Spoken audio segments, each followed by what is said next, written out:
Hello everyone. Just before we start, can we have someone confirm that they can hear me?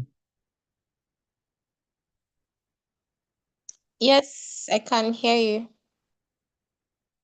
All right, thank you, Sophie, for helping me to confirm. Welcome to class, everyone. Good evening. I trust our day has been fine. It is 5 o'clock on the dot.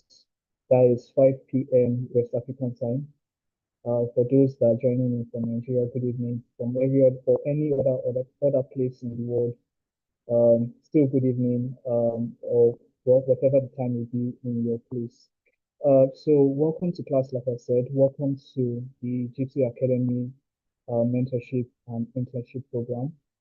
Um, the GT Academy mentorship and internship program for data privacy and protection.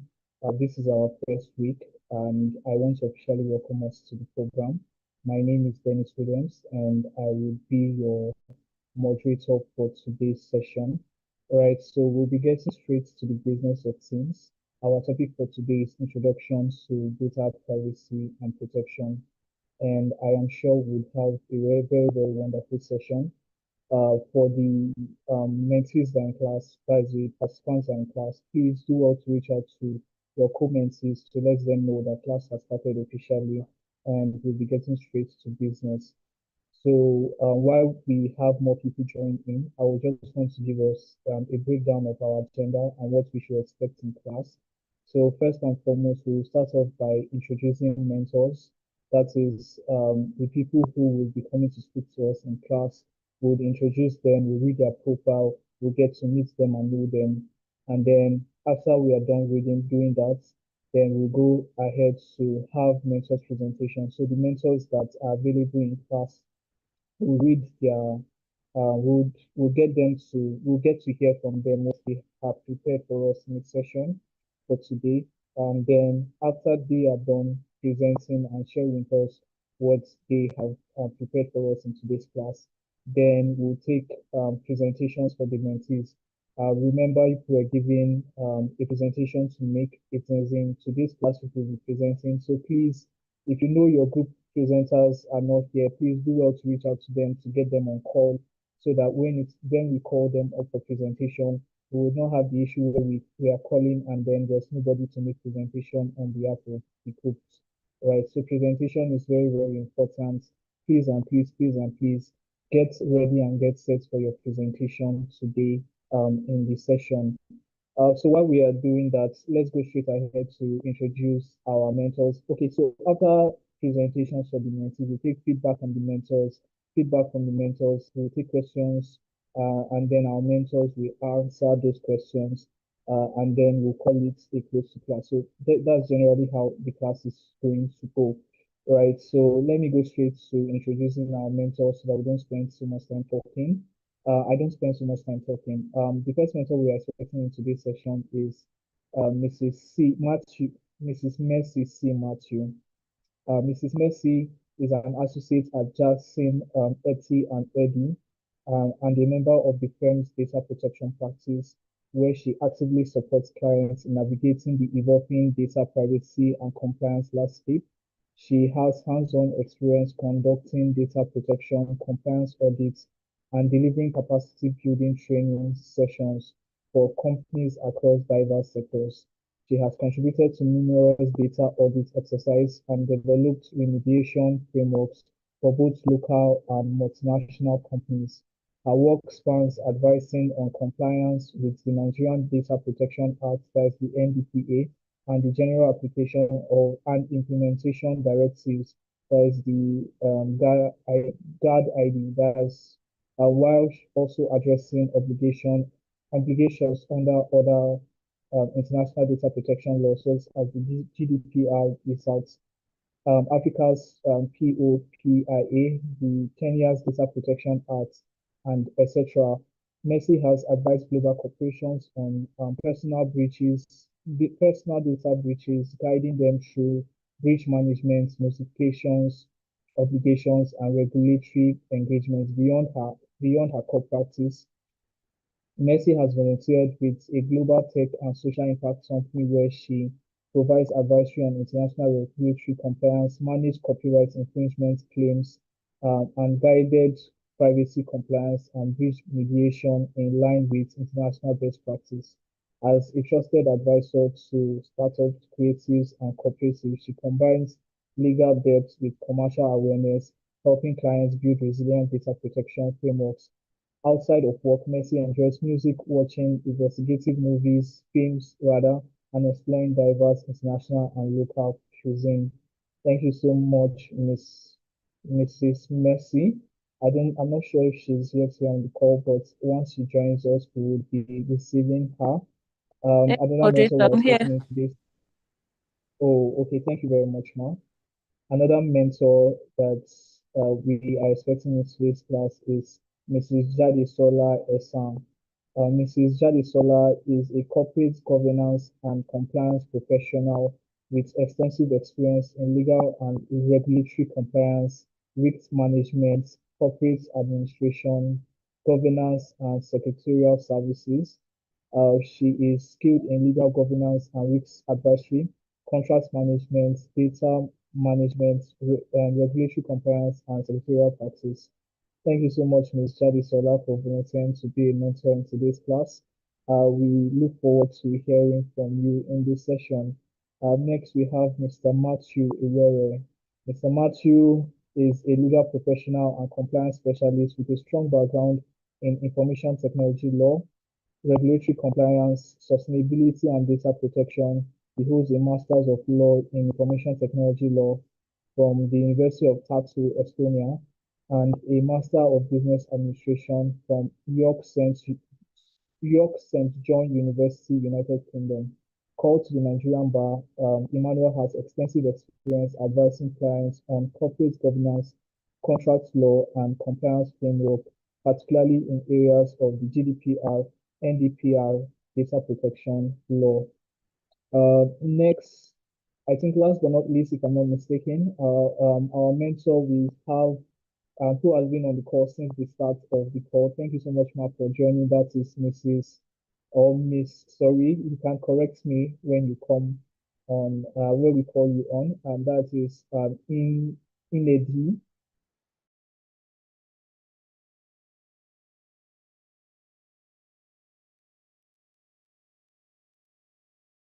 So it's Ned. Can you hear me?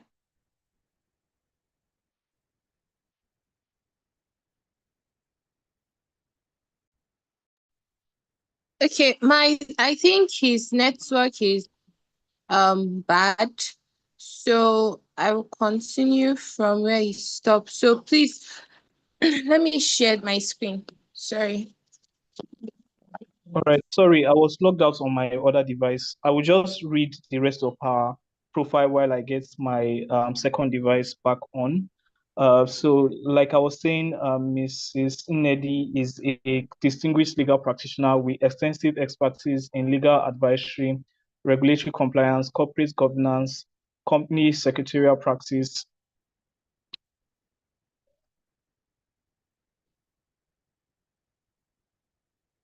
company secretarial practice and a robust practical understanding of data protection. She consistently um, dives delivers strategic legal counsel that upholds organizational integrity. Her professional track record is defined by a proactive approach to mitigating risks and fostering sustainable business growth for her clients. Nnedi is a committed member of the Nigerian Bar Association and the Institute of Chartered Secretary and Administrator of Nigeria. Thank you so much, Mark, for joining.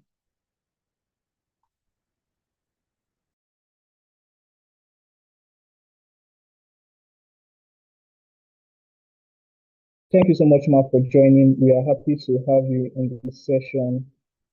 So not to waste any further time, sorry for the echo in the background. Not to waste any further time, we will be taking mentor's presentation. So I think we'll start from Ms. Medi, and then we will move forward till we have covered the topic with the mentors that are available in the session. So, Ma, thank you for joining us. We would want to hear from you in the next 20 to 25 minutes. Share with us what you have prepared for us in today's class. You're welcome, Ma. Thank you so much for having me. Please confirm that you can hear me and that you can also see my screen. Yes, we can both hear and see your screen. We can both hear you and see your screen. Great.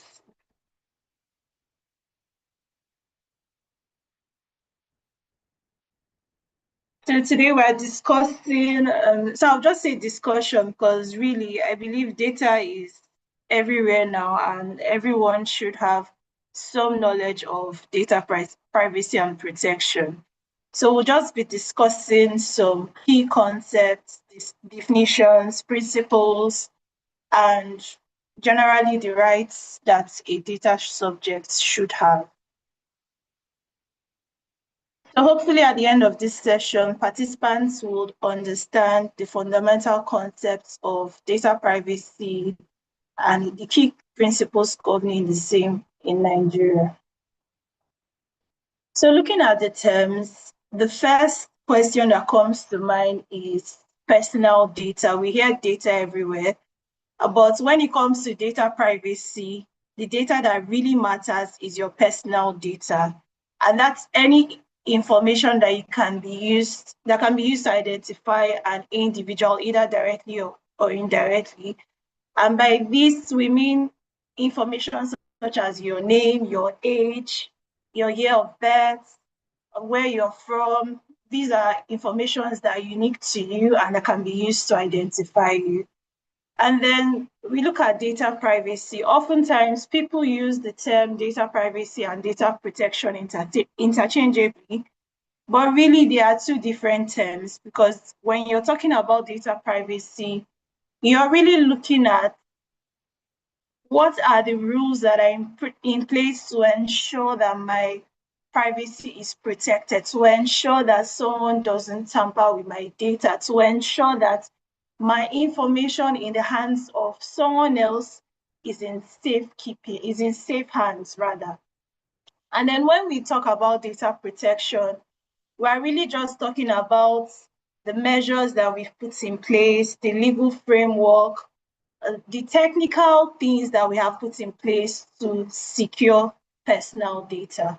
And so data protection really involves legal frameworks, it involves processes that an organization might put in place to safeguard data, such as having encryption, having certain data encrypted, such as ensuring that consent is obtained for use of certain data. For instance, in my own organization, we have a server, a server that you can only access if you're a member of my organization. We also do have VPN services. So someone else, even if my laptop is stolen today, you cannot access certain files or documents in my laptop because you can only access them when you have access to our global VPN. So those are some of the data protection mechanisms, just to put it in perspective for you, that an organization can put in place. Now, when we talk of the data subject, we are talking about the individual, the person whose data needs to be safeguarded, needs to be protected. This is a student, customer, an employee, generally anyone who has any information that is worthy of protection. And then we look at processing. Processing typically involves this data that you have handed over to a third party or to another party, an organization. What are the steps that they put in place before they collect your data? Do they just submit your name and then you submit and you go? What are the processes? Do they collect the data? Do they store it? Do they keep it in their system for a few months and after the data is destroyed? All those processes or steps that organization will take with respect to an individual's data is what we refer to as processing. And then we look at data controller. A data controller is the entity that processes data. It could be a government agency, a corporate organization, a small business. Everybody in the ecosystem that handles the data of an individual is a data controller. And then when we look at a data processor, and this is one term that is often being used interchangeably with the word data controller, beg your pardon. A processor in this case is now a third party that processes that data on behalf of a data controller. So look at your Google, for example. If your company uses Google and they save documents in Google's cloud storage space, Google is processing that data on behalf of your company, who is the data controller. So another term that comes to mind when we think of key terms is sensitive data. And so we've discussed personal data. So really, how is sensitive data different from personal data? And in this instance, we're looking at a data that is unique to we've already mentioned that personal data is unique to an individual, but this is a data that can be used to characterize someone. For instance, is more specific to that individual, more like your credit balance, your transaction history, your fingerprints, your biometric details, your blood group. All these things are sensitive data that if it gets into the wrong hands, it's going to cause harm to someone. And so before an organization processes sensitive data, they really need to ask themselves this particular question of whether it is necessary to process such data, and if they are going to process such data, they would also need to gain explicit consent from the data subjects. And so another thing we need to consider when we speak about data privacy and protection is privacy by design. And this is really our approach to data privacy. What this means is that if you are data privacy conscious, you would consider how to protect an individual's data from the onset of every process. If you have a client that approaches you, oh, I have a court case or whatever, before you start collecting information, you need to consider what information are you going to store, what information is necessary, which do you need to discard. It's your approach to privacy, considering privacy in every step of the way. If you have a website, before you collect information, is there a cookie policy? Is there a privacy notice on your website? Imputing privacy and data protection in every element of your organizational process, that's really what privacy by design is. And then so we take a look at the legal framework. Of course, we should all know the GDPR, and that's the general regulation that is more like the golden rule. It gave birth to other regulations on data protection and other acts that we know today.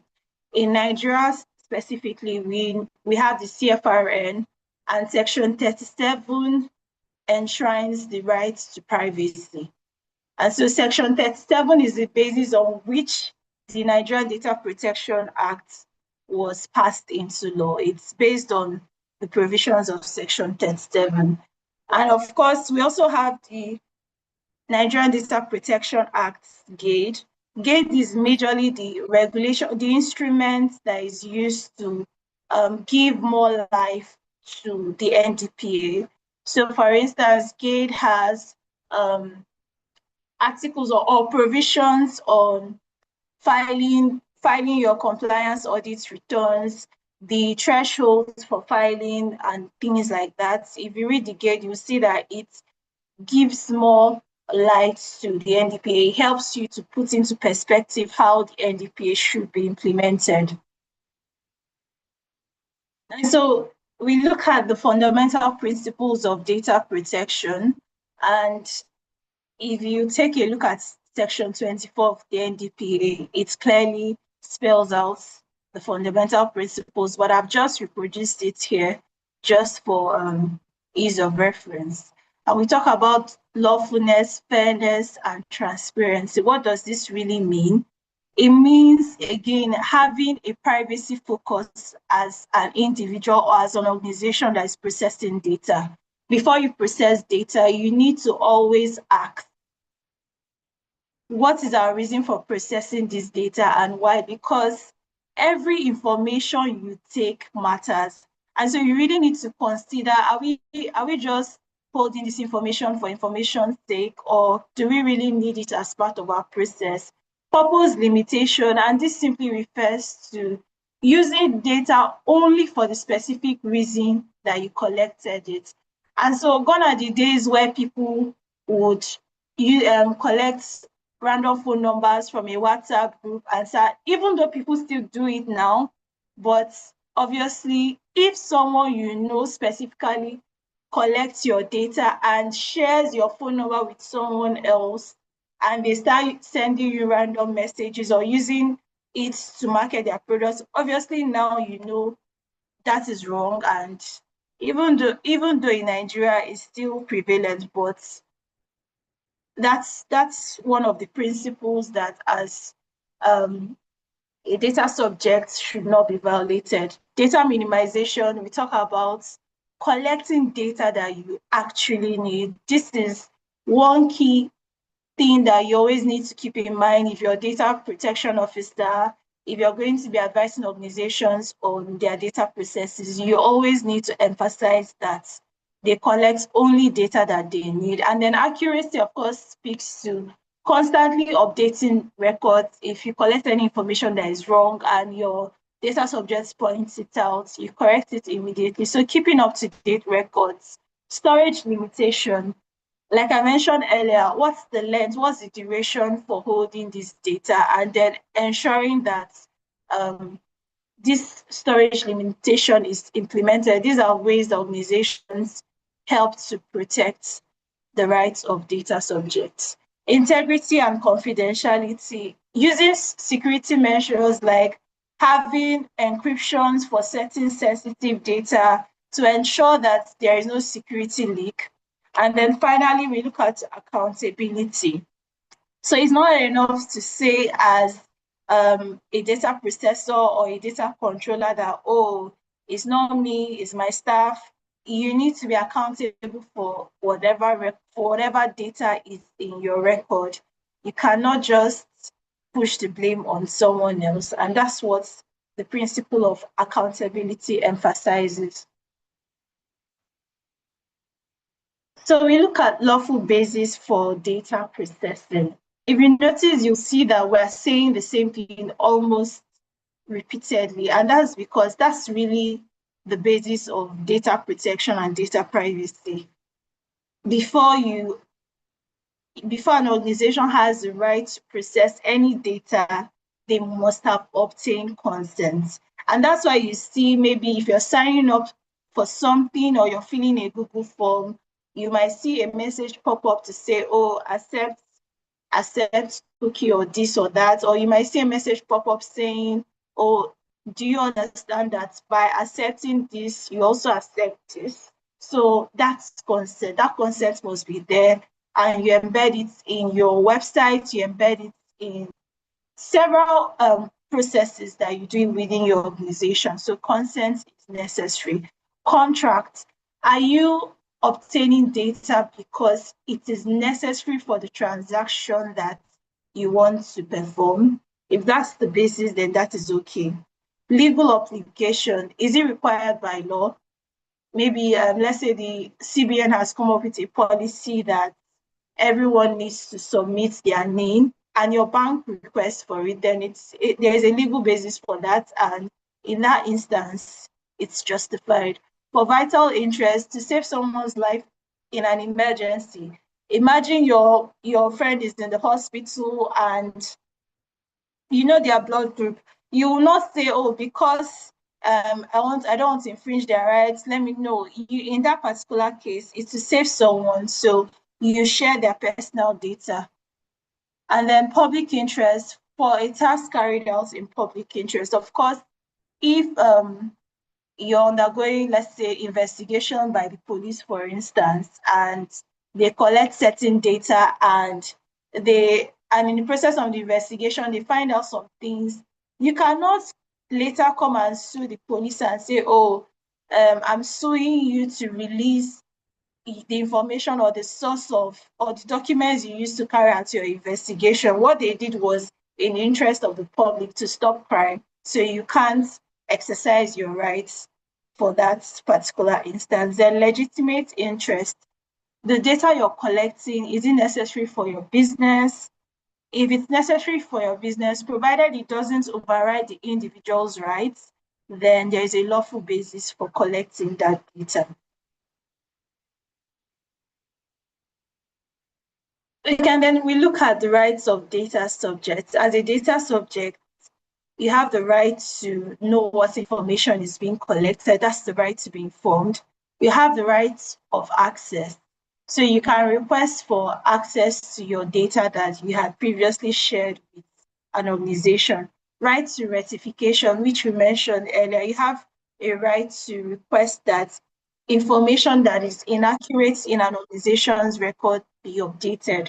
You have the right to erasure, which is the right to be forgotten.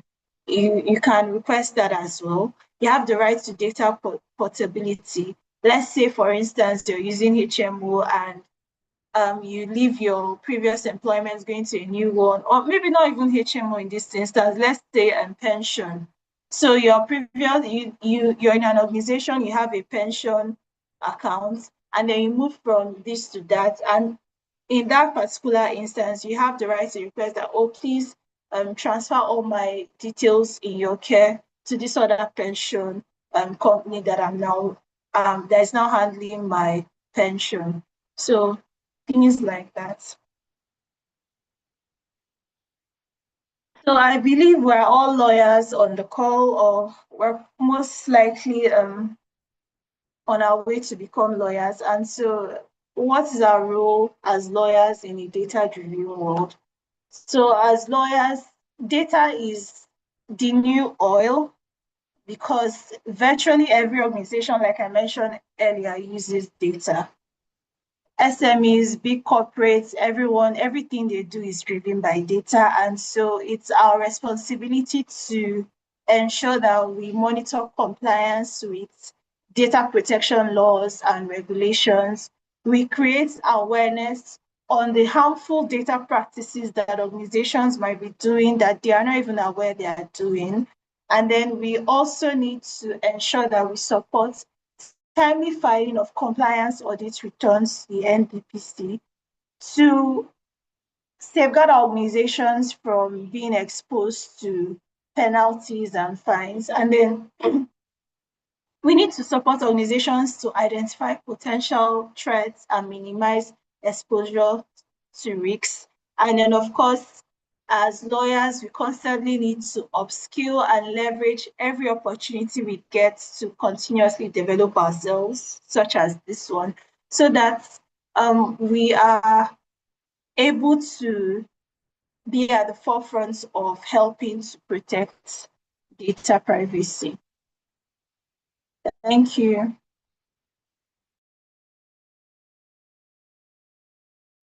Thank you very much, Mark, for your presentation. It was well detailed, and even though it was a short period of time, key concepts and the matters that pertain to data privacy and protection, the fundamental principles, you're able to cover that.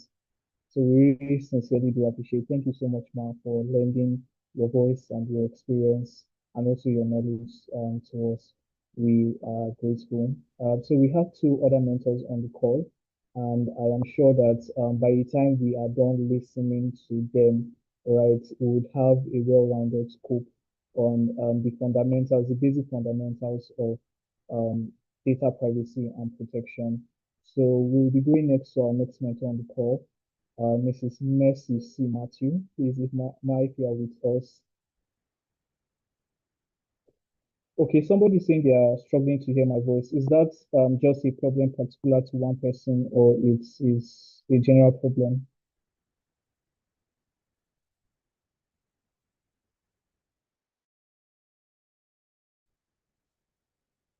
Can we all hear me? Can we all hear me? Okay, let me try and see if I can switch my audio to another device.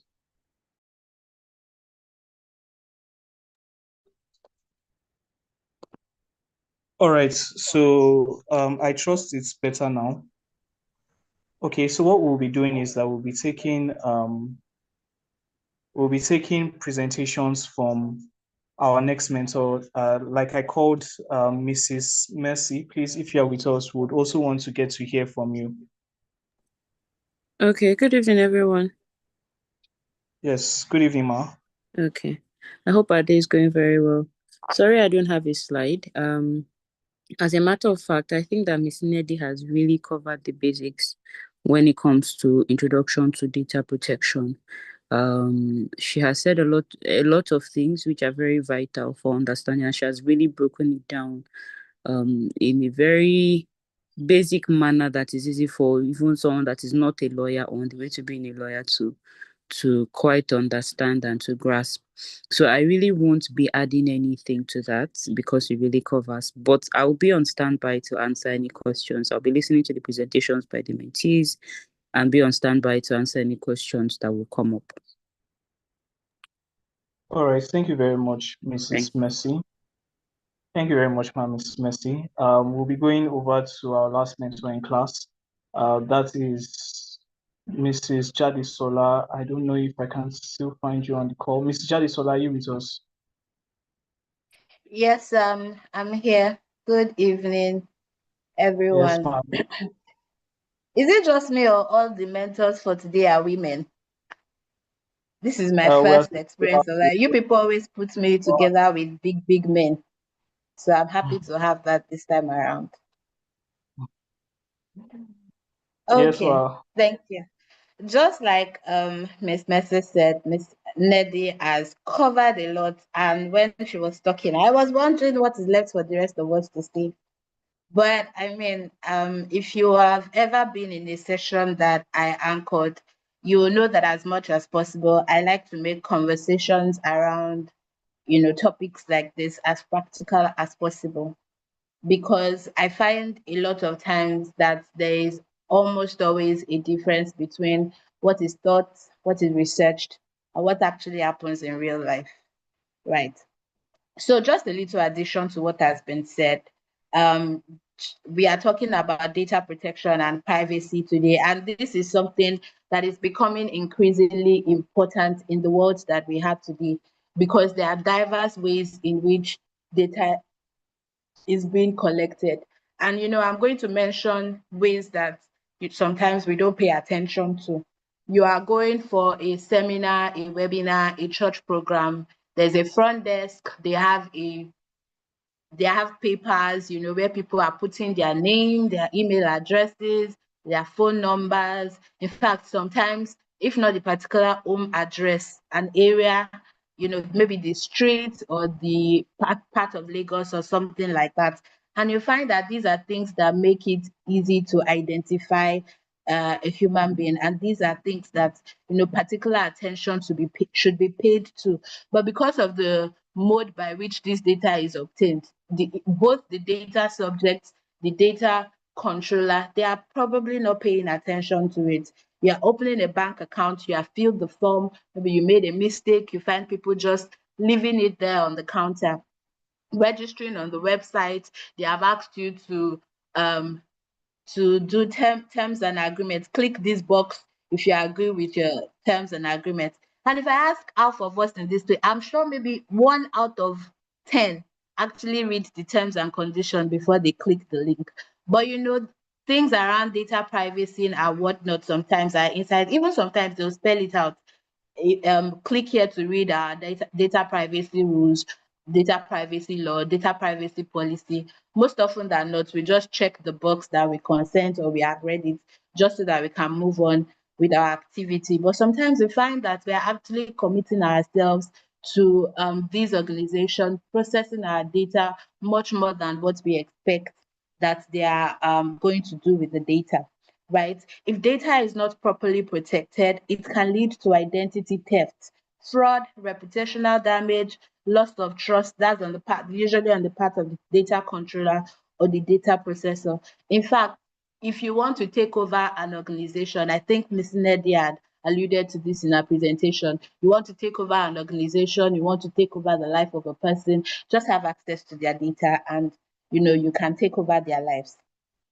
These are data protection is important in every industry, right? But you would find certain industries hammering on it more than others.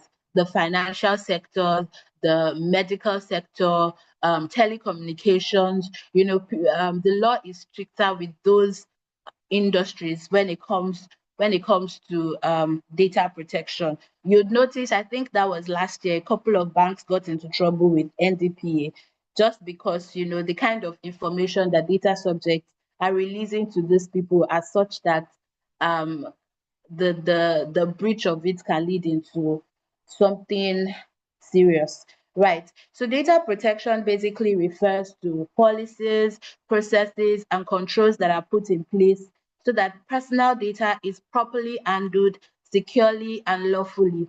Who are the people that have access to this data? What are the measures you have put in place to ensure that the data of data subjects does not become available to people that are not supposed to have access to it? So the data privacy, data protection, most often than not, some people don't think they are one and the same thing, but they are. I think Ms. Inedi has also mentioned it, so I'll just go over it briefly. Data privacy primarily focuses on the rights of individuals and how their personal information should be collected and should be processed. So things like, what personal data should I collect? Why is this data being collected? As the individual giving their consent? Is the organization telling you how the data will be used? All these kind of things are covered by data privacy. Right. Data protection, on the other hand, focuses on the controls that are put in place to protect the personal data from misuse, unauthorized access, or even loss. Because you'd find, for instance, that you have certain personal data with certain institutions that, if they lose it, you may not be able to get access to it. For instance, your BVN, if you don't put a record to it, right, and if something happens to NIMC's database, for instance, and they lose some of this information, it may be impossible for you to recover your BVN because these are the people that have generated it for you, right? But unfortunately, the Nigeria, despite not really having the capacity to do it, is trying to move to digitalizing people's footprints, right? And so, even though there is really no measure to protect certain things, but we see that they have started taking certain steps to digitalize certain things, right? I'll not go into it. I'll wait for you people's presentation because I went through it briefly and I saw some interesting things. I'm waiting for the presentations and questions before I bring up certain things. Right. So what else have I not spoken about? I think what constitutes personal data has been addressed, so I will not go into that at all. So she has also discussed the principles of data protection and the right. I think she also mentioned the rights of data subjects. So basically, I'll just go briefly to responsibilities of the parties. She already mentioned parties in data privacy and data protection, right? I'll just go on to some of their responsibilities. The responsibility of a data subject also has the responsibility to protect their data. So every time we are always hammering on how data processors, data controller are supposed to protect the data of data subjects. But in and of itself, data subjects are also supposed to be able to protect their personal data.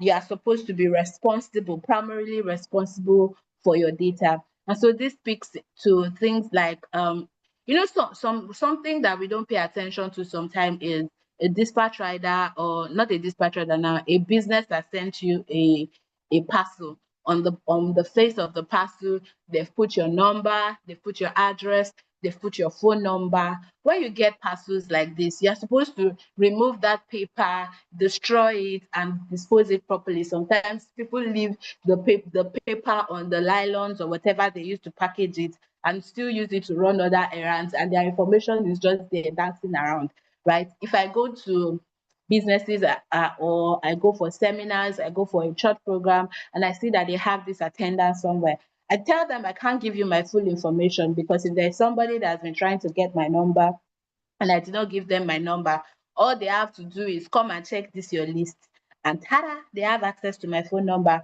or know where they can find me. If they don't know my house particularly, they know where they can come, and they will most likely find me passing around, right? So I'm trying to tell you that as data subjects, we also have the duty to protect ourselves. Another one is to actually read these data policies. You know, when organizations put it on their websites, on their applications, you know, on their games, whatever it is that it is, so that they are saying what exactly they are doing, you know, with the information you are providing. Sometimes I read the privacy policy and I see that they are getting your consent to send your data to a particular third party or to their associate or what, and I look at what the third party is doing, and there is no reason why my data should go to this third person. If I'm not comfortable with it, I opt out. If the service is so good for me that I have to do it, then I weigh my options. At least I know what I'm doing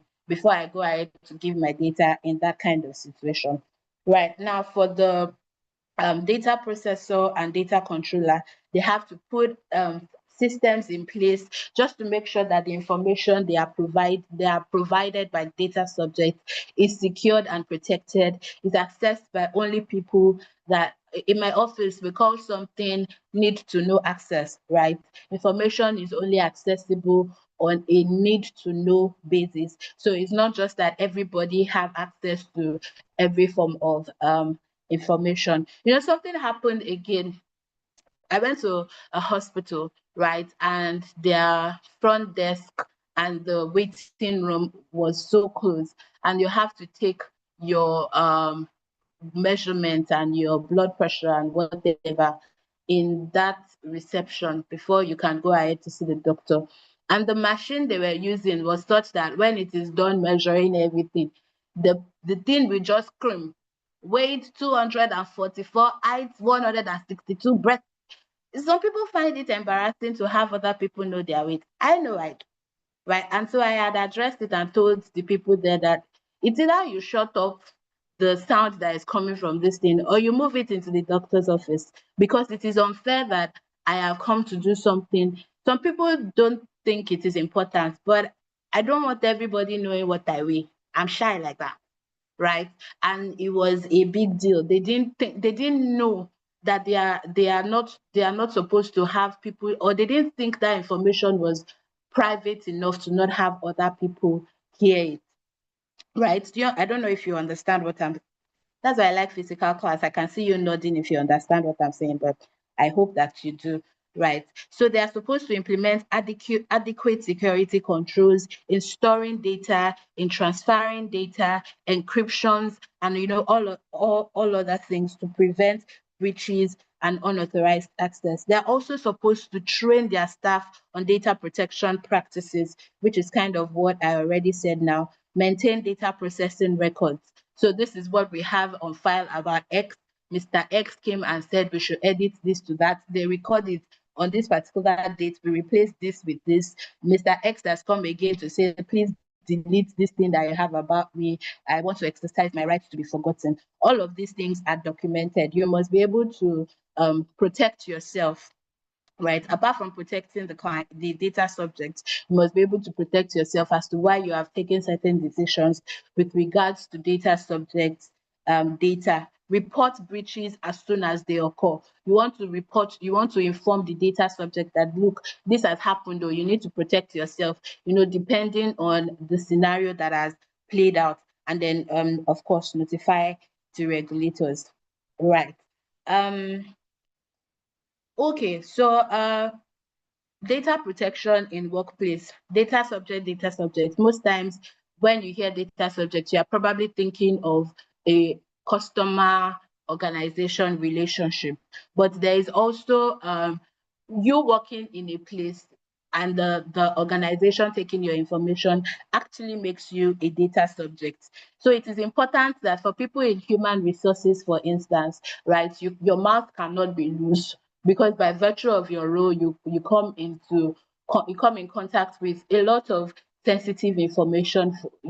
Sometimes if somebody has a medical condition, if the person's child has a medical condition, because most organizations now be require that you do, what do they call that, a pre-employment test before they come in, and the hospital makes this record available to the organization. HR, of course, they are the ones that need to see this file. So they just know so much about you. You can now not be using the information that you have privy to by virtue of your role, to be the subject matter of your conversation with other people, whether in the organization or even pillow talks with your spouse. It does not make any sense.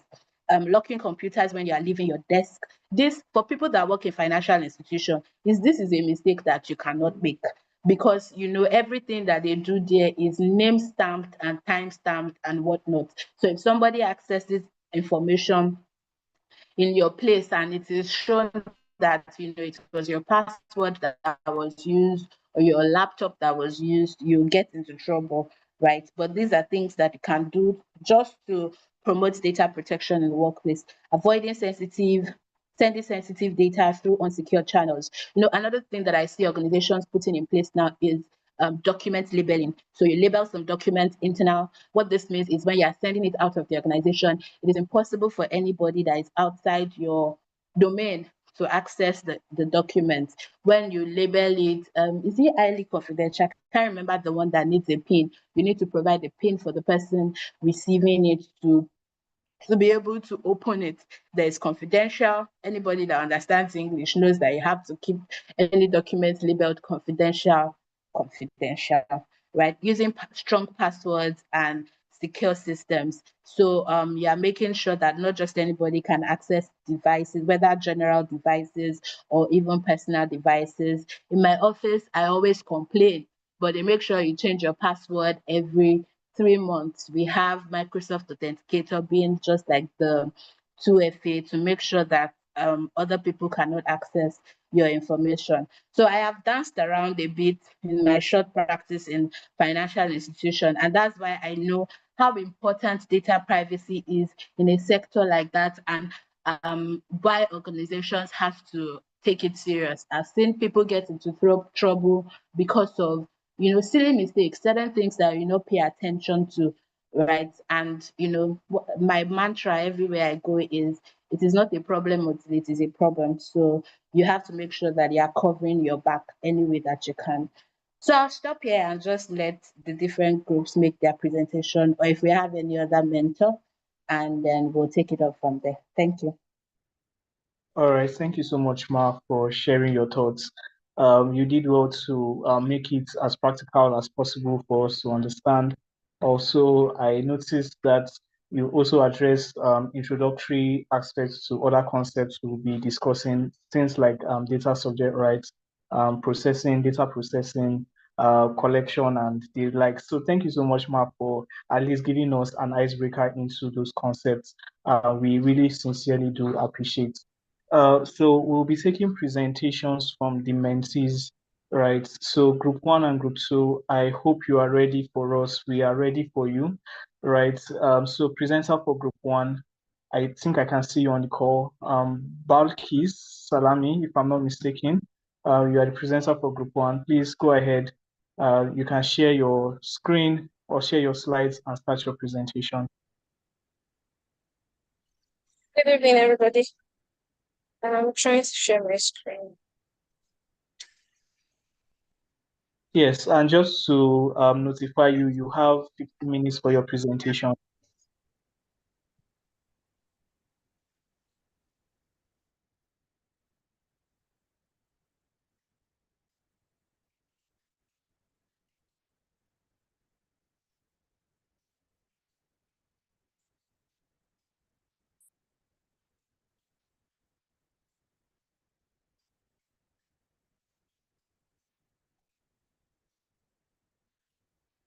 Can everybody see my screen? Yes, we can see your screen. Okay. Okay, good evening, everybody, once again.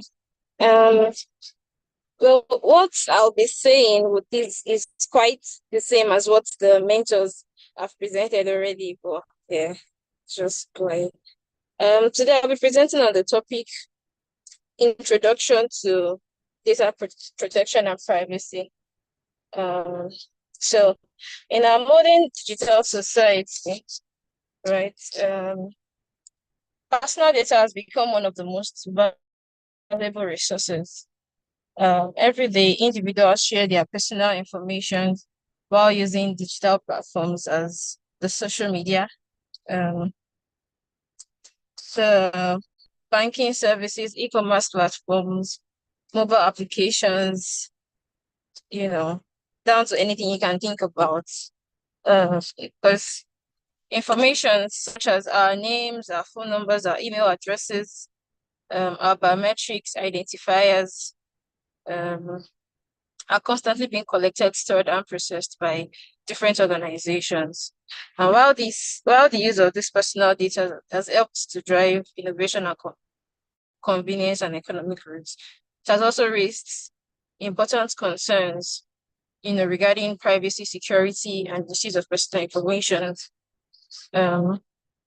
So without proper safeguards, people are exposed to things like identity theft, cybercrime, and financial or reputational damage as well. It is therefore important that this issue of data privacy and protection, that there's a law exists, to regulate organizations, collect and process everybody's data. So in this presentation, we shall be looking at certain objectives, which are definition of key terms, that's for the data protection and privacy, the relevant laws and regulations on the subject matter, key concepts of data privacy and protection, as well as the principles that guide the discourse as well. So first off, what is data protection? Simply, data protection is there are legal measures that have been put in place to safeguard personal information belonging to data subjects from misuse, accidental or unlawful fraudulent destruction, loss, or alteration, as well as unauthorized access and disclosure. It involves policies and legal framework that are used to ensure that personal data is handled or are handled responsibly by organizations that collect them. In order to better understand what is being protected, it is important that we also know what personal data are, because that is what data protection, that is what is being protected, right? Personal information.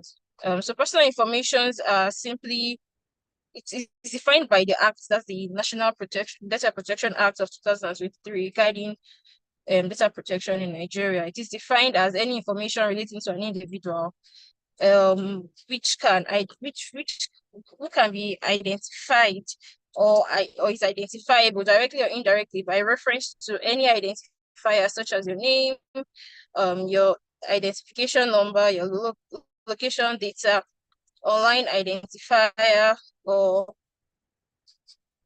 one or more factors specific to physical, psychological, genetic, physiological, cultural, and economic identity of that individual. Simply, to put it, it's just anything that can identify that this is this person, that unique thing that can identify that this is Mr. A and this is Mr. B. And down from your name to your email address, to your health record, your location data, your biometrics, it could be your fingerprint or facial recognition. These are all personal data. Now, organizations such as banks and telecommunications, hospitals, even government agencies collect this personal data on a daily basis. So that is why it is important that it is both secured and that everybody ensures that their data is protected in one way or the other. Now, when we talk about data protection, also, it is not just about data that is being collected digitally. It also involves data that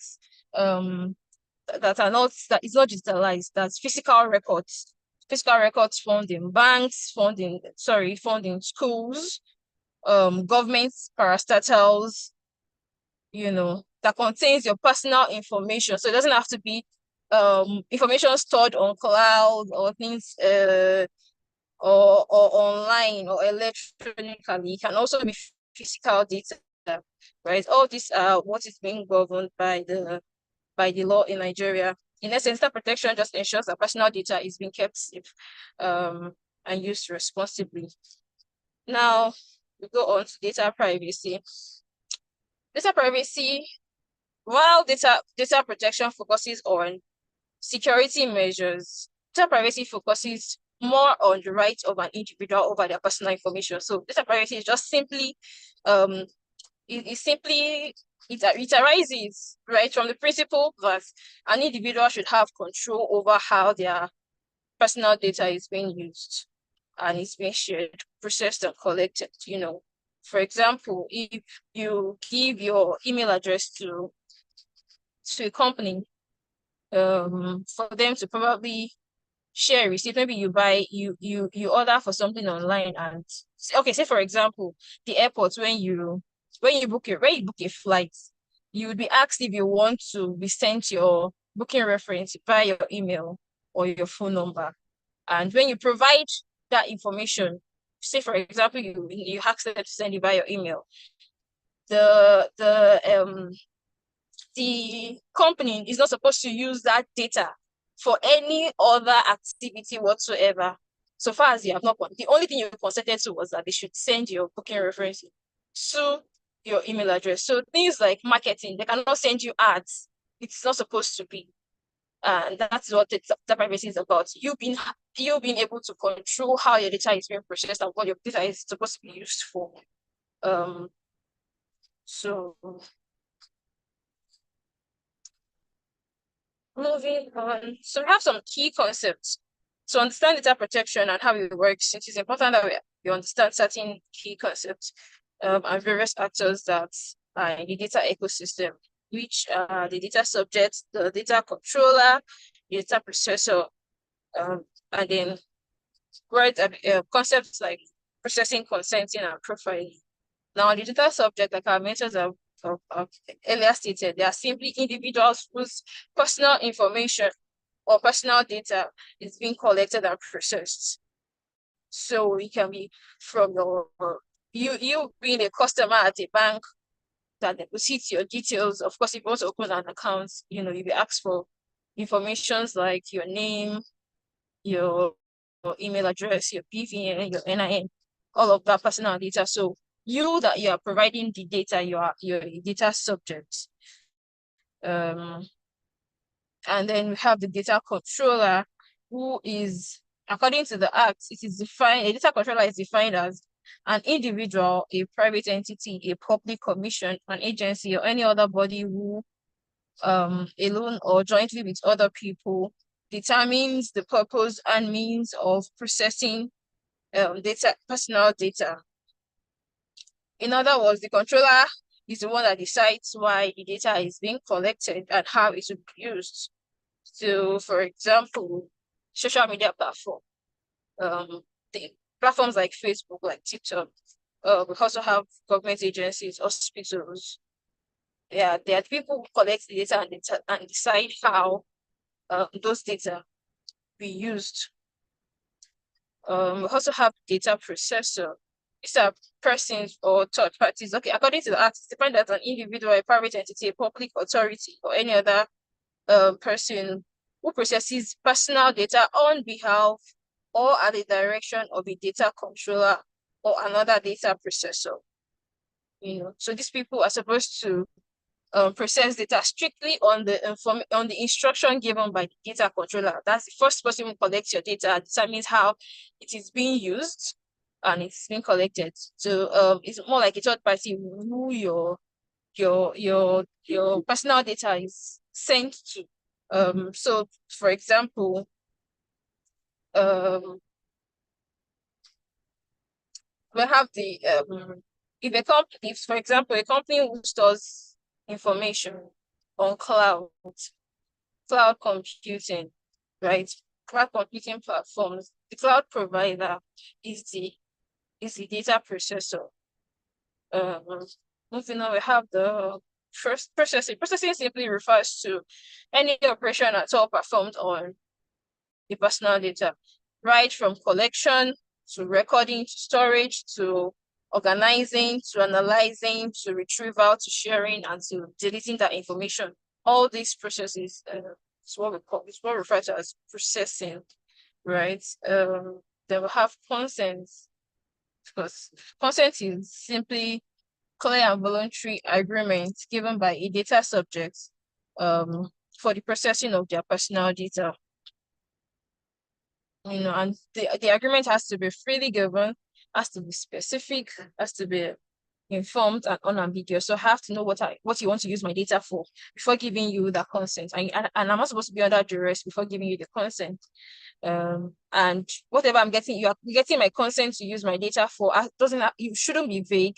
It's supposed to be unambiguous. So I'm supposed to know clearly what you want to use my data for, right? That's what consenting is about. And then profiling is simply the automated processing of personal data to evaluate or predict certain characteristics about an individual. And an example will be online platforms that uses or analyzes your browsing history to know your preference or what the particular user likes in order to predict your they use your data, right, to predict your interests.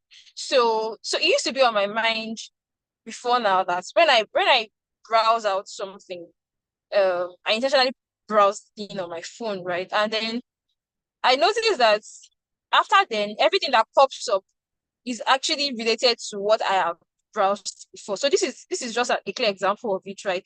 It's like your browsing history was analyzed to know, okay, this is what this person is interested in, and then you get to see ads and all of that pop up.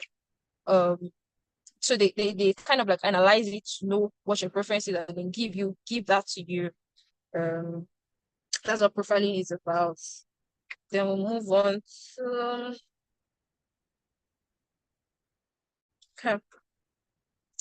the principles of data protection.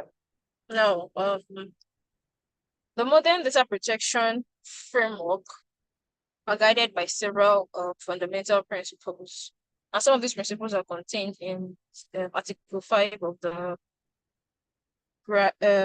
the General Data Protection Regulation, GDPR. And they include one, lawfulness, fairness, and accountability. And what this simply means is that every personal data that is being collected by any organization must be processed lawfully, fairly, and transparently. And the organization has to be accountable, for every data that is being collected as well. The organization must clearly inform the data subject about why the data is being collected, what data is to be collected, and how such data is going to be used. Then we go on to data minimization, which simply means that every data that is being collected has to be necessary for the intended purpose. This is just to avoid the risk of collecting excessive data that will now open up the organization to data privacy risk. So you're saying you want to collect my data for a particular reason. So if you want to try to look at an example now, so if you need to know my name for a particular, maybe I want to register for something, and you need to know my name and my email address, there is no reason why you should be asking me for my health records, say my height or my weight or all of that. Those are not relevant to the reason why you need to process my data. So it's just to prevent excessive data from from being shared. And then we go on to storage limitation, which is simply that data should not be kept for too longer than necessary. Once you are done using it, once you've fulfilled what it is meant for, you collected it for a particular purpose, the purpose is fulfilled, then the data should be deleted. After you've fulfilled what it is meant, what the purpose of which you collected the data. Then we have integrity and confidentiality. This simply means that every organization must implement appropriate security measures to protect data from unauthorized access. So third party should naturally not have access to my data. It should be confidential between me and that's the data subject and the data controller or the data processor, and not some third party will have no idea about.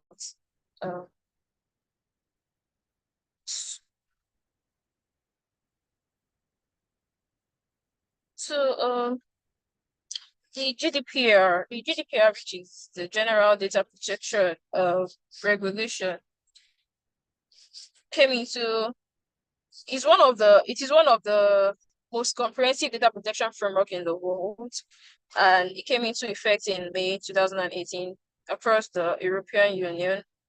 Before its introduction, data protection law varied amongst European countries. However, upon its introduction, GDPR harmonized every law that guided data protection before it emerges, ensuring that all EU member states operate under a unified legal framework for protecting personal data. And it is also very influential it has influenced our policymakers in Nigeria to help us come up with also a somewhat comprehensive data protection law in Nigeria as well. It has certain objectives, which includes protection of fundamental rights to personal data protection. So one of the principles or one of the objectives of the GDPR is for the protection of fundamental rights to personal data protection. And second would be that to ensure free and secure movement of personal data across EU member states, to strengthen the security standard to prevent data breach and misuse of personal information, and also to encourage the appointment of data protection officers to ensure regulatory compliance with data protection regulations. So coming down to Nigeria, the primary legislation that governs personal data protection in Nigeria is the Nigerian Data Protection Act of 2023. Before then, we had the NDPR, which was the National Data Protection Regulation of 2019. Well, that was replaced by the NDP of 2023. The act was enacted on the 12th of June 2023, and it established the National Data Protection Commission, which was responsible for regulating and enforcing the data protection compliance in Nigeria. It's built upon and strengthened the NDPR, which was previously issued by the National Information Technology Development Agency, which I mentioned earlier, that was enacted in 2019, or that was introduced in 2019. And the objective of the NDPA would be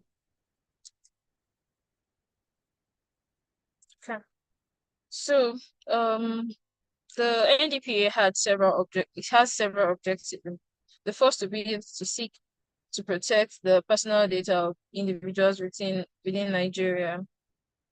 Then the second would be that it is enacted to promote responsible data processing data protection practices that safeguard personal information of Nigerians.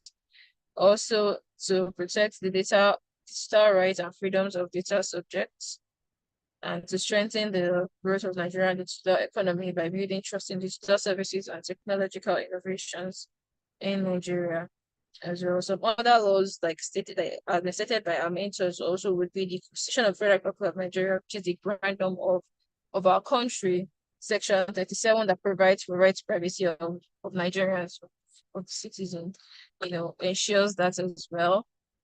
Just that NDPA is more comprehensive. It speaks more to data protection in Nigeria.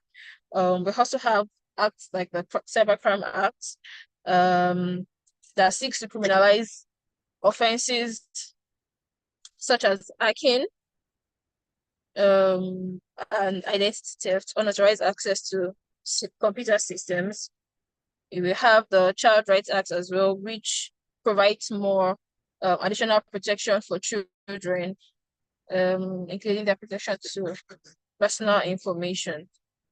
So we also went ahead to try to demonstrate this, all we're talking about all the by real live issue, like a court case that has been concluded, and for which judgment has been passed. So in a typical Nigerian case that illustrates data protection issue is the case of Femi Falana SAN and Meta platform in INC. In this case, a video was published on Facebook that portrayed Femi Falana SAN as suffering from a medical condition. So Mr. Femi Falana took Meta to court and claims that there has been a violation of his privacy and personal dignity. And since Meta was the controller, the court stated that Meta was the controller and they had the duty of accountability, duty of care, to ensure that information disseminated through his platforms are legit, that they're not a breach of data privacy, and then the court held that the application, since it was that the false medical information amounted to an intrusion of Mr. Femi Falana's private life, and that since Meta was the data controller, it bears the responsibility for how personal data is being processed within the platform and should actually have taken a duty of care, to ensure that things like this don't happen. And then the courts granted damages of $25,000 against Meta in favor of Mr. Femi Falana SAN. This case just reinforces the principle of accountability in data protection, demonstrating that organizations can be held legally responsible for misuse or harmful processing of personal data. His medical records actually falls under personal data. So whether true or false, it shouldn't even be on the platform in the first place without his consent. There was no legal basis for it being posted through their platform, and they should have taken reasonable care to ensure that that information was not disseminated through their platform. So because they did not ensure this, they didn't feel their duty of care, is the reason why the court awarded damages against them. So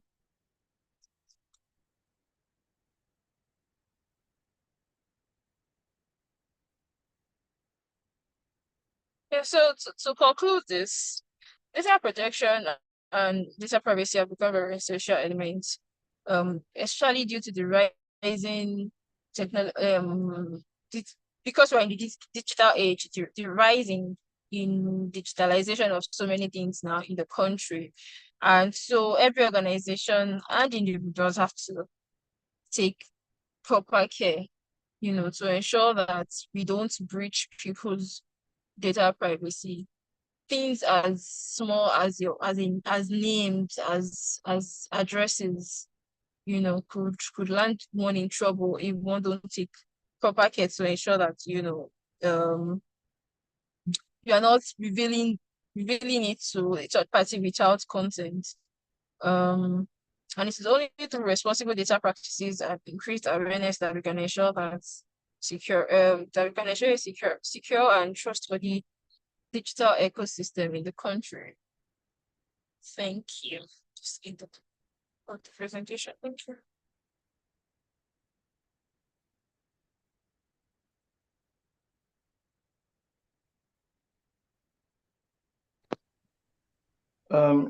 Hello, can we all hear me? Yes. Yes, sorry, my network got disconnected, so I did not notice when she finished the presentation. But well done, Bilkis. Sorry if I didn't get your name right, but well done. Thank you so much for helping out your group to present. Well done. You were quite comprehensive in your delivery. So we'll be taking on group two's presentation. Presenter for group two, let's take your presentation, and please try as much as possible to stick to time, so that we can have ample time to get mentors' feedback, and then we can take time to answer questions. So, presenter for group two, we would like to take your presentation now.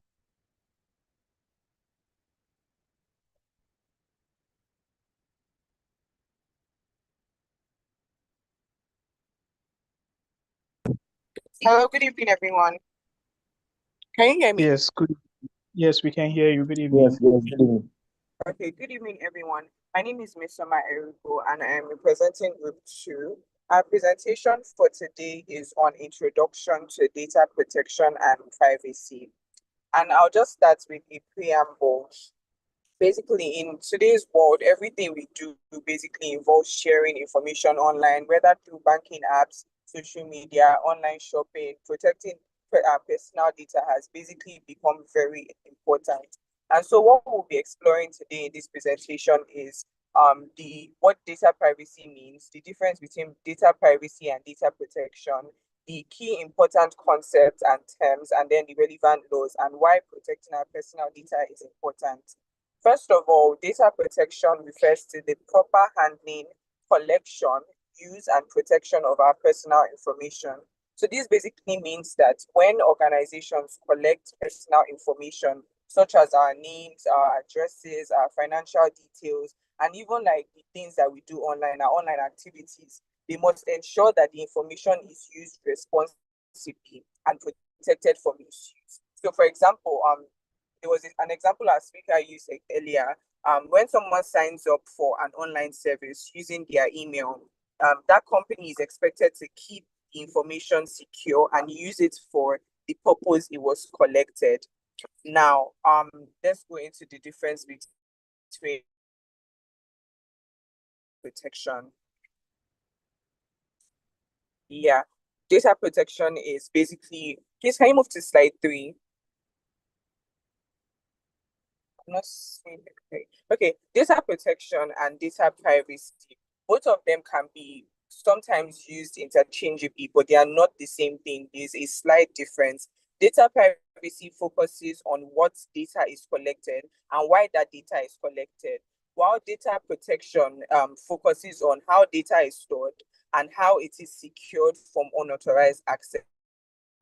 So basically, data privacy deals with the rights of individuals, while data protection deals with the technical measures that organizations basically put in place to protect that data. So both of them kind of work hand in hand. To understand important terms, which include personal data, sensitive personal data, data subject, data controller, data processor, and consent.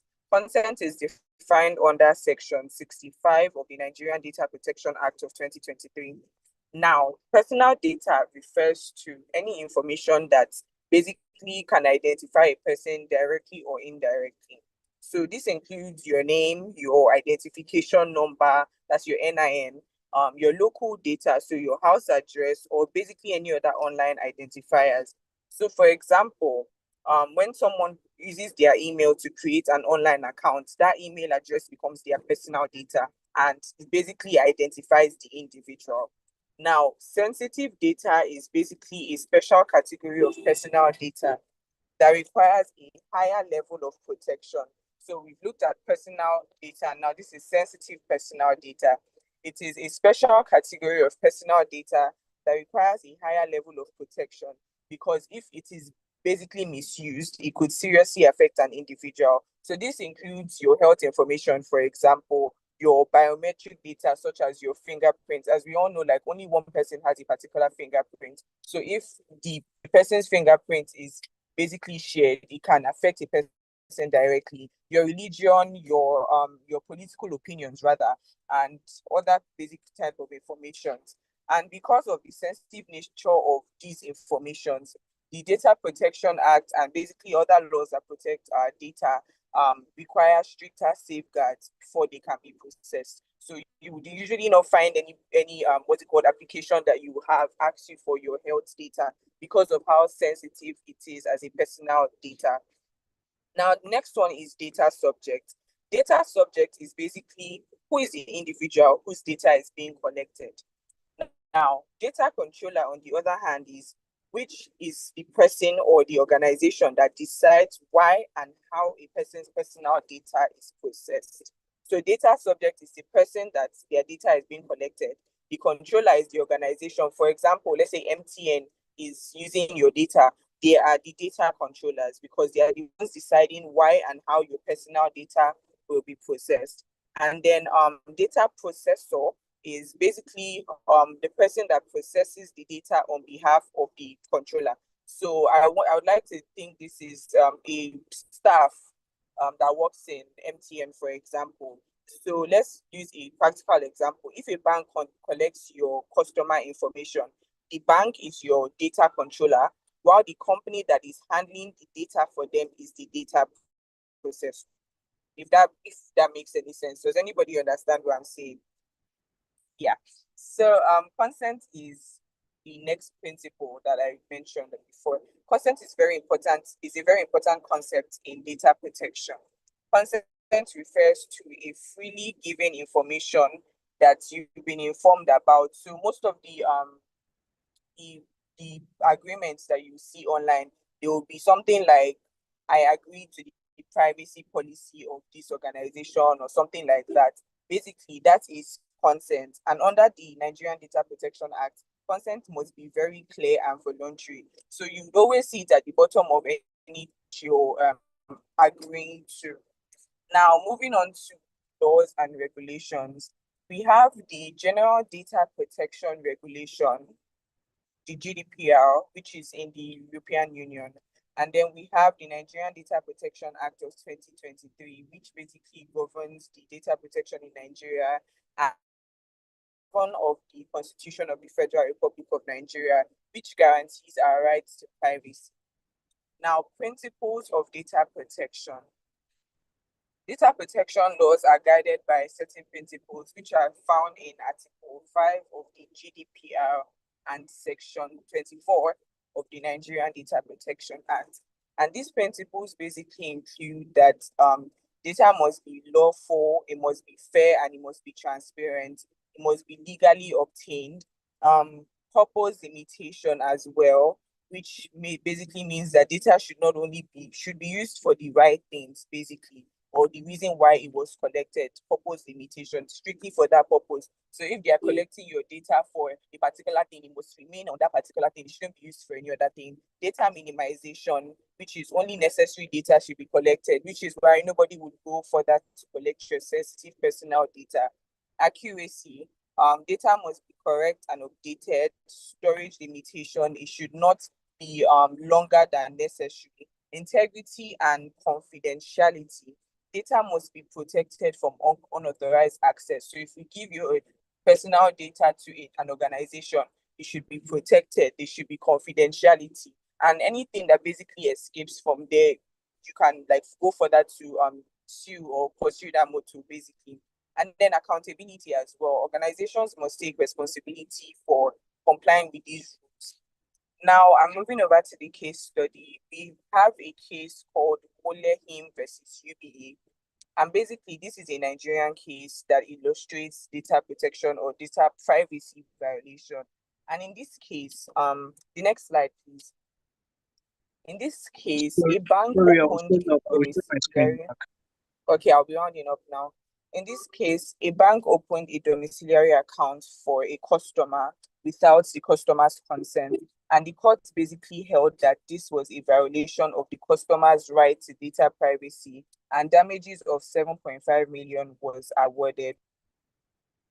So to conclude, basically, data privacy and data protection basically ensure that personal information is handled responsibly. Individuals also maintain control over their data, and organizations comply with legal obligations. Thank you very much. All right, thank you very much for such a wonderful presentation from you. Well done to both Group 1 and Group 2 for putting together that presentation on behalf of your different teams. So well done, well done, well done. So I believe our mentors have had the presentations from both Group 1 and Group 2. So we would want well, for the mentors to give feedback to the presentation, and there may be any places that they would like to share or highlight some concepts that maybe the mentees missed, or any just addition to the overall discussion. Then we'll be taking that. So we'll be starting back from the top. Mrs. Nedi, please, you can go ahead and give your feedback to the presentation.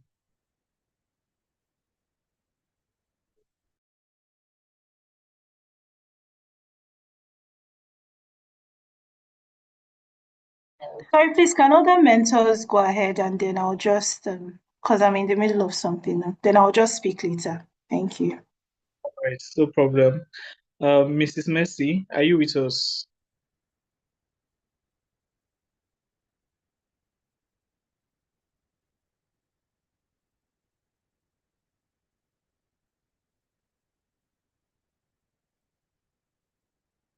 Okay.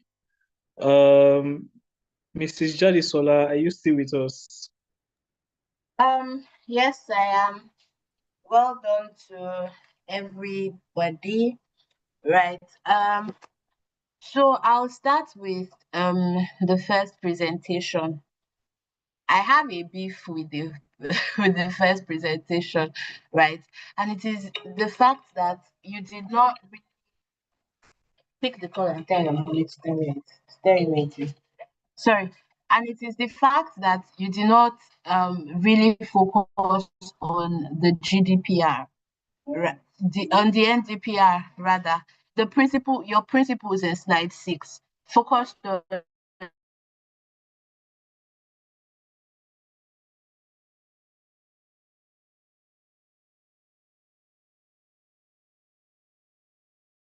the GDPR. We have a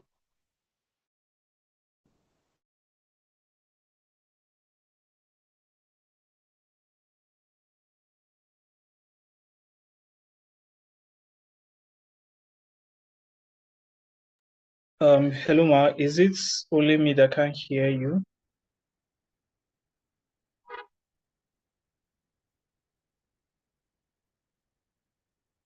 Okay. Ms. Jadisola, are you with us? Sorry, it seems your network is a bit faulty and it's fluctuating. expected that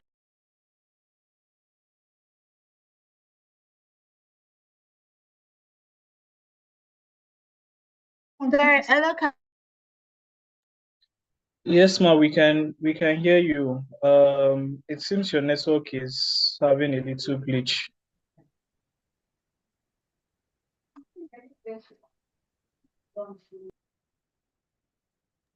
Can you hear me?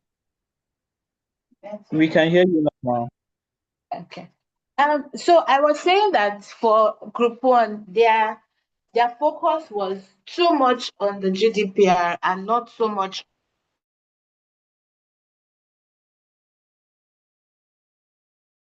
on the NDPR. And so many other cases. I was trying to put them in the chat box, right, so that we can touch on them. But I don't want to take time. I don't know if we'll have time for all that. But I'm happy to see that, group 2 significantly put some cases. There are so many cases on NDPR, on data privacy right now. For your presentation to be having just one, that in my opinion, I even feel like is more towards what do they call this thing? It's more towards slander more than the crux of data protection, because what they had even posted was an incorrect, yes, it was a breach, right? But there are too many cases, and I wish that we had seen all of that. Same for group two, right? They had also listed a number of cases, so theirs is even better. I'm not sure I noticed any problem with group two zone, but it's honestly because I spent more time looking at group one's slides. I'm very sorry, group one, more than I did in to group two, but I'm not sure I see anything in group two that I would have wished, like if there's something missing that I would have wished that I saw. Yeah, that's practically what I wanted. I would have also liked a situation where for every principle you had like a case to explain it. Because some of these things they just look like they are information to you and you know it. But when you are able to read a case, analyze the case, and you are able to know the reason why the court is giving the particular judgment, the particular principle of private, the particular principle of data protection rather that has been breached, then it comes to life more in you, and you the chances of you forgetting is slimmer, right? So that is all I have. All right, thank you so much, Ma. We really do appreciate your feedback. So I don't know if Miss Oh, sorry, Nedi is another one for group one. I'm sorry again for hammering on you. And I think I'm not sure I saw it in group two slides too. The relevant data protection laws, right? So yes, group one had mentioned, I think they mentioned the NDPA, that's of 2023. But what about the regulations? What about GEAD? I mean, when the act came up, what everybody was shouting about is how will we apply it? There's a lot of gap, there's a lot of this and all that. And you did not reference it when you're speaking about the laws, and you jump from there to be referring to all these other secondary sources when there is something as important as the GEAD. And there's no reference to okay, yeah, group one has it, and it's the same problem. They also did not reference GEAD. You titled your slides laws and regulation, and you forgot something as important as that. That's all from me. all right. Thank you very much, Ma. For the mentees, please, I hope you guys are paying attention to making observations based off of what Mrs. Chadisola has pointed out, some of the things that were primarily missing in your presentation. So please, maybe as we move forward in the program, when you guys are making slides, ensure to try as much as possible to highlight as many case studies as you can lay your hands on. And please do not forget to also include the regulations that cover for the regulations that cover for the concepts that you are addressing. So thank you so much, Ms. Jadisola, for bringing that to light. So we would be taking questions. If Ms. Nedi is still not available, we'll be taking questions. Okay, I'm available now. So Okay, I'll okay. just align with the other mentor, Mrs. Jadesola. She has really spoken my mind, because when I first saw Group One's presentation slides, I was actually shocked that they are referencing the GDPR reloads. There is no need to overly emphasize GDPR when we have our own local legislation that already guides how data is being protected. So that's just something to note. But overall, I believe both teams had fair understanding of data protection concepts and principles from their presentation. So it's obvious that they have a grasp of it. And like she already mentioned, there are so many, in as much as data privacy and protection is still a new area of law, but there are now so many judicial decisions on these areas that you can leverage on to build your presentation in the future. So just going forward, just try and demonstrate understanding. It shows very clearly if you have a deep understanding of something when you're referencing the laws that are available, the case laws. It just shows that you did your homework and you have a clear understanding of it. So that's my comments.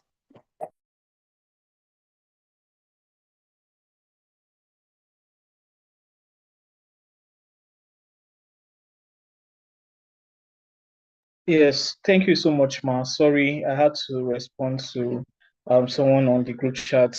I had our Muslim brothers and sisters maybe heading off to try to break their fast.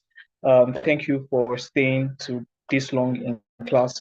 Right, we really appreciate the commitment to knowledge. So, well, we are almost coming to the end of the session. So before we get into the question and answer, I think I would want us to take our pictures before the place becomes really dark, right? So please, if you can, turn on your video. Please, let's do that. Let's quickly take our pictures, and then, we'll take questions. That's if there are any from the mentees. We should take questions. We should take questions. So, a lot has been talked about today in the introduction to data privacy and protection. And, and our mentors have done so well to try to show you how these concepts, are in our everyday life. They're in our everyday life, they're in our everyday circumstance. And we would want to see that you ask the relevant questions that connect the dots between your data, you as data subjects that have that, and the way you use your data and the way other people use your data. I'm sure there should be relevant questions. So please do well to ask questions. But before we do that, like I said, if we can, right, and you have enough lighting in your background, let's turn on our videos, let's take pictures, and then we'll head back to questions. All right, thank you so much, Ma. It's nice seeing your face, Ma. Thank you. All right, so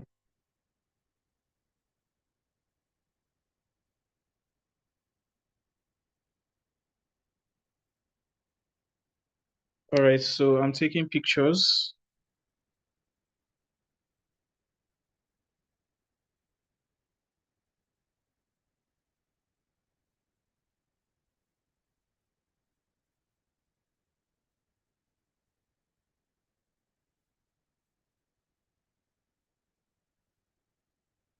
All right, so I am done with that. Thank you, everyone.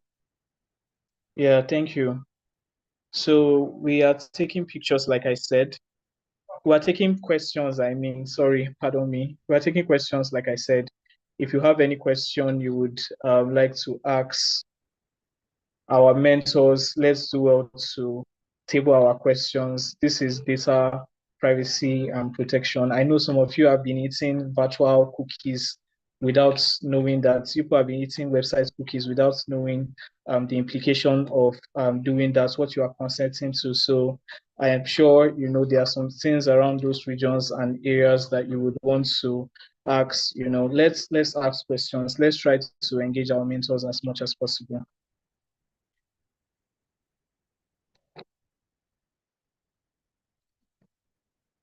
Hello, do we have questions? Do we have questions? Let's try and take questions.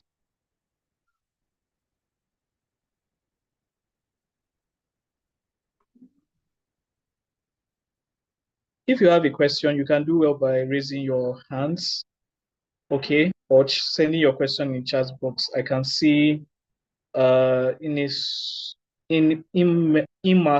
Machi. Sorry, I'm not so good with pronunciations. Please pardon me. Her question is, what is the consequence for organizations that fail to comply with data protection laws? Ms. Nadi, do you have a response to the question? Yes, okay, so There are so many consequences, but the one that readily comes to mind is penalties and fines, and of course, reputational risks. So let me put it in context. I think sometime last year, NDPC published list of companies that were contravening the data protection laws. These are companies that had not filed their compliance audit returns since 2024. And so I imagine you're a company, you have your board that you answer to, and then your name is published in the newspaper. What would your customers think? So yes, there are fines that the NDPA provides for and there are penalties, but there's also the reputational risk side of it, of being undermined in front of your customers that this entity that I thought is a big deal, all of a sudden they are saying that they don't comply. What else are they not compliant with? So I hope that answers your question. All right, thank you very much, Ma. Mide Joganot. Yeah, please go ahead and ask your question. My question is, what role does data analysis play in data protection and data privacy? Okay, so if okay, I please, Ma, can you go can go. ahead or if okay. No, you can go ahead. That's a very unexpected question because privacy and protection, data privacy, legal concepts, data protection, the security measures, and then data analysis. It's basically just analysis of data or analyzing data, being able to evaluate the information you have. So I believe that in some respects, as a data subject or as a controller or processor, you have analytical skills. You still need to put that into play when you're either giving out your information or you're the one receiving it. So in a way, it's not necessarily a fundamental thing. Let's just say it's more or less like it's helps you to have the technical skills to appraise situations. Should I be giving out this information? Should I be processing it? Should I be holding on to it? So having analytical skills, not necessarily data analytical skills, is helpful as someone who deals with data.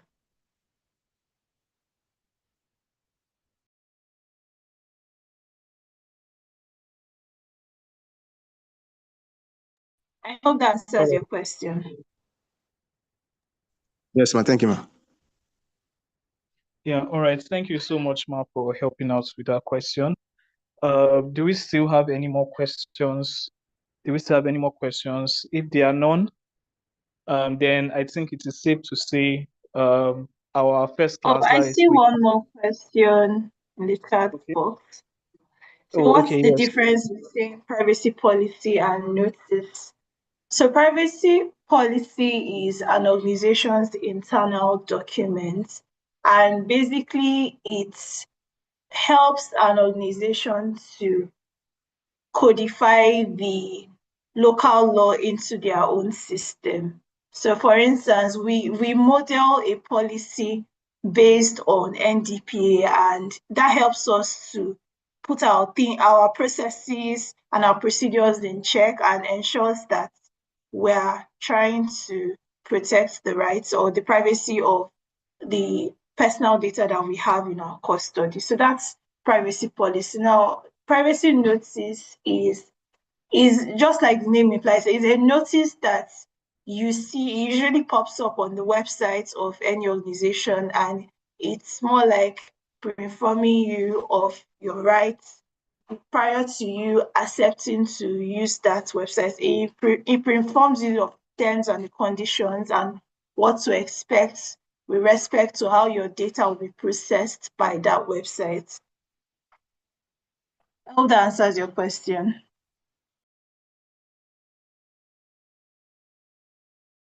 Okay, thank you very much, Ma. We still have one more question on the chat box from Victor. Victor is asking, what key steps should a Nigerian startup take to comply with data protection and privacy laws? Hmm. This is a broad question because there are a whole lot of steps. But I'll start by the first thing is to have awareness. Don't just feel that it doesn't apply to you, it applies only to big corporates. Data privacy and protection has to do with all of us. So gain awareness, expose yourself as an organization to learning, training, development, because that would then help you to see how your processes and procedures, how you can better modify it to suit the provisions of the law. And of course, it depends on the size of the organization. You will need to be registered with the NDPC as a data processor or a data processor of major importance. You need to register, and of course, you will need to file your compliance audit returns yearly. So those are some of the steps, and you can also go a step further to employ a data protection officer, conduct training of your staff members to ensure that every single person that handles data understands the responsibility that they have to safeguard that data. Put systems in place in your organization, like we've mentioned throughout the session, to protect data. Ensure that sensitive information is encrypted. You know, there are some PDF files that you cannot access it, like your bank statement, if you don't have a password. That's encryption. Ensure that even in your office, you can have a client that you're working on their file, your colleagues should not have access to it. Those are so there you need to put in processes, policies in place to ensure that data within your organization is protected and it doesn't get into the wrong hands. And then when you're dealing with external third parties, you need to also factor in if you're going to if you need to send data outside, transfer data, what are the processes that you need to consider? What are the steps you need to take? The data you currently have on record, are you utilizing, is it sufficient? Do you need to dispose of it? Are you collecting relevant data, or you're just everything you're gathering BVN, even though you don't need it, you're gathering residential address even though you don't need it. So you need to streamline your processes to see where you need to put the right processes in place. So it's a whole lot, but I hope this has been helpful. Thank you so much, Ma, for helping us address that. Yeah, so I guess we are done with our questions and answer session. Thank you to everyone who was able to ask a question, and a big thank you to our mentors that have carried us through the class. We sincerely do appreciate the shared knowledge and just overall the general ability to pass knowledge from yourself down to the mentees. I don't think it's a skill everybody has, right? So we want to celebrate you, our mentors, for that. So for the mentees, okay, just before we go, I want to see our reactions. Just a big shout out to our mentors for their time and their shared knowledge in class. Please, I want to see our reactions. Let's react. Thank you so much. Thank you to the mentees that are reacting. Please, can I get more people to react? All right. All right. Thank you very much, everyone. And with that, we have come to the end of today's class. So this is just, like I said earlier, this is just the first week. We'll be building on from these concepts into week 2 and then down to week 5. All right. So please do well to pay attention to all your tasks and every role that you will be assigned, right? So that you can fully participate, and the concepts that we will be sharing in the course of the program will not be things that are completely alien to you. For your presentations and the articles and whatever research you'll be doing will bring you closer in terms of knowledge to what the mentors are going to be sharing, and they will help facilitate your understanding when you come to class. So thank you everyone for being here. To the mentors, we once again say a big thank you. Please, mentees, don't forget to share what you have learned on your social media platforms. Don't forget to tag us. Um, don't forget to tag the mentors. right? We'll share their profile with you if we have not done that, so that you can easily find them on LinkedIn. So once again, enjoy the rest of your day, everyone, and good evening or good night rather.